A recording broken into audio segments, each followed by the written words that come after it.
We're going to move very quickly through being 4 years old up to being about 10 or 11 because there's a lot of things that took place, but they're not really relevant to radio. But I want to give you some sort of idea of moving to Macon and what that was like. You already know, of course, that we stayed in a hotel for a couple of weeks. Then we got to our great home in a great neighborhood with plenty of kids, a children's home behind us. There was always something to do, somebody to see, and somebody to play with. It was remarkable for somebody my age. So I'd have been like between 4 and 10 or 11 before my interest in radio really started skewing my point of view and focusing on something that I was going to do for my life's work.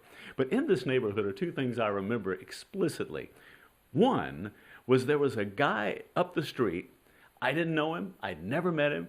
But all we knew is every day when sundown came, he came out of the house and played taps with a bugle. I'm not lying. I mean, I'm sitting there talking to my friend Tom one afternoon, and we were just having a chat, and all of a sudden you hear this.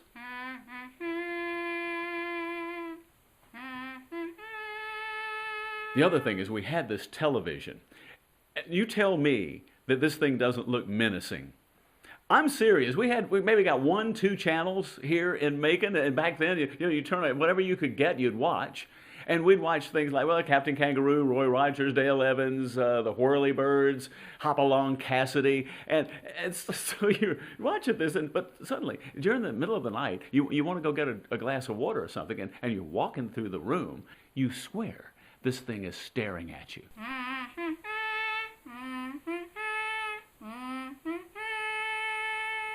I know you're watching me. I don't know what you're up to, but I'm on to you. I'm not going to let you get away with anything. This is my house and my neighborhood. Don't try anything. I bought my own music. I would do chores, errands, and save the money and go to the store and buy the music that I wanted to. And the first single I ever bought was this. Sorry. It's Sherry by Frankie Valli and the Four Seasons. I bought it at Sears. I remember going up the escalator. It was right there in front of me. I was able to watch American Bandstand every afternoon, and I kept up with the hits, I'll tell you. It's Sherry by the Four Seasons. And I said, this is a great song. And I wanted to own a copy for myself. And it kind of started the record collecting thing. And that also started the let's do a regular job so that you can have money to buy records sort of thing. I made 2 trips to WBML, a radio station in downtown Macon across from the courthouse. The first one was to see a UFO.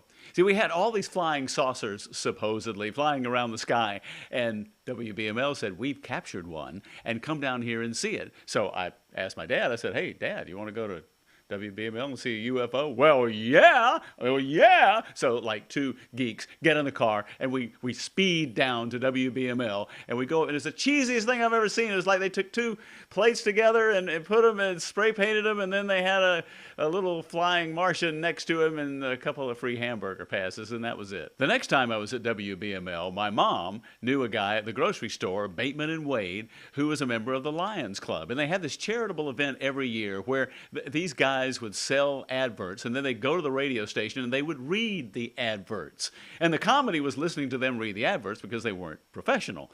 And so this guy knew that I was interested, and Ross Bateman, he said, would you like to go to the radio station with me and maybe read a commercial? And I said, well, yeah, I'd love to. So we go down one Sunday morning and hear all these guys from the Lions Club reading their commercials during the break. Gordon Price was the disc jockey on the air.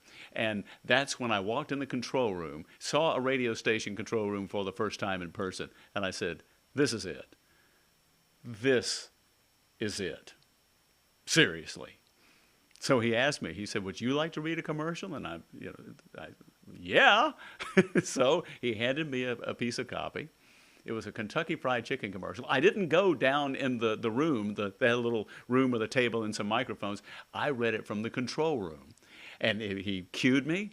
I read the commercial, and he asked me what song I wanted to play afterwards, because he said, well, if you're going to be a disc jockey, you may as well start choosing music. And I said, yeah, I like to play Act Naturally by the Beatles, because that's their newest song. So sure enough, I read the commercial. Because my voice was kind of like this. They're going, man, that's an interesting woman. She must have hormonal damage or something. And that was the first time anybody had heard me on radio, and I was ecstatic. I left that place changed. Still stupid, but changed. Coming up, I should have figured it out, but I didn't know they could hear everything I was saying.